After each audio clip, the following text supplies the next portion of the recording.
দ্রুত সময়ে সংসদ নির্বাচন আদায় করতে চায় বিএনপি। নির্বাচনে জয়ের লক্ষ্যে দেশ বিদেশে মিত্র বাড়ানোই এখন তাদের অন্যতম কৌশল। এ পথে হাঁটতে গিয়ে তারা এক সময়ের ঘনিষ্ঠ মিত্র জামায়াতে ইসলামীর সঙ্গে দূরত্ব বাড়িয়ে ফেলেছে। তেমনি জুলাই অভ্যুত্থানের নেতৃত্বদানকারী ছাত্র নেতাদের সঙ্গেও তারা একই পথে নেই। আওয়ামী লীগকে নিষিদ্ধ, রাষ্ট্রপতি অপসারণ, সংবিধান বাতিল সহ অনেক ইস্যুতেই ছাত্র নেতৃত্বের সঙ্গে দ্বিমত স্পষ্ট হয়ে উঠেছে। অন্যদিকে দূরত্ব কমিয়ে আনার চেষ্টা চলছে প্রতিবেশী দেশসহ পশ্চিমা বিশ্বের উন্নয়ন সহযোগীদের সঙ্গে।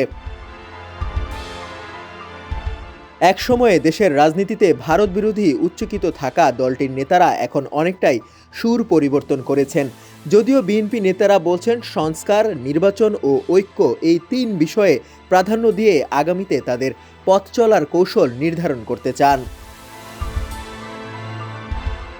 ঢাকায় নিযুক্ত একাধিক পশ্চিমা কূটনীতিকদের পক্ষ থেকেও বিএনপির এই অবস্থানকে সমর্থন জানানো হয়েছে।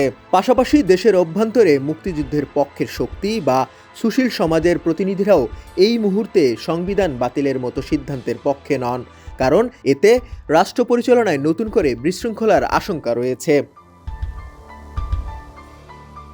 বিএনপি মনে করছেন ডক্টর ইউনূসের নেতৃত্বাধীন অন্তর্বর্তী সরকার অনেক ক্ষেত্রেই নিয়ন্ত্রণ প্রতিষ্ঠা করতে পারছে না। এর মধ্যে নতুন কোনো জটিলতা তৈরি হলে নির্বাচন আরও পিছিয়ে যেতে পারে। কালার এক্সপার্ট, জর্জ স্যাপ এবং মাইল্ড অন হ্যান্ডস টেকনোলজি সমৃদ্ধ অরিক্স ক্রিস্টাল ওয়াশ আপনার লন্ড্রি এক্সপার্ট। এদিকে বৈষম্য বিরোধী ছাত্রদের ব্যানারে শহীদ মিনার থেকে গত মঙ্গলবার ঘোষণাপত্রের পাঠের কর্মসূচি যে বিএনপি ইতিবাচকভাবে নেয়নি তা ক্রমই স্পষ্ট হয়ে উঠেছে। ছাত্রদের এই ঘোষণাপত্রের বিষয়টি বাদ দেওয়ার জন্য সরকারকে এক ধরনের বার্তাও দিয়েছিল বিএনপির পক্ষ থেকে। এসব বিষয়ে বিএনপি মহাসচিব মির্জা ফখরুল ইসলাম আলমগীর বলেন, আমরা নির্বাচনের স্পষ্ট রোডম্যাপ চেয়েছি। নির্বাচন হলে সংকট অনেকাংশে কমে আসবে।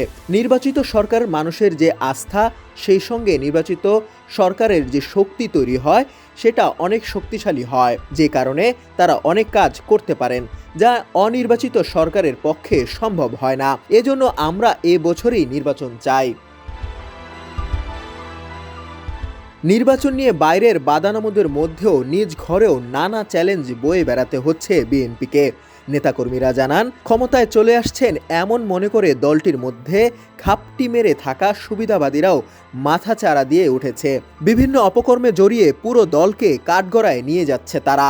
এজন্য নানা কর্মসূচি দিয়ে মাঠের নেতাকর্মীকে ব্যস্ত রাখার কৌশলও নেওয়া হয়েছে। শাহাদাত তনিম, ডেস্ক রিপোর্ট, সমকাল।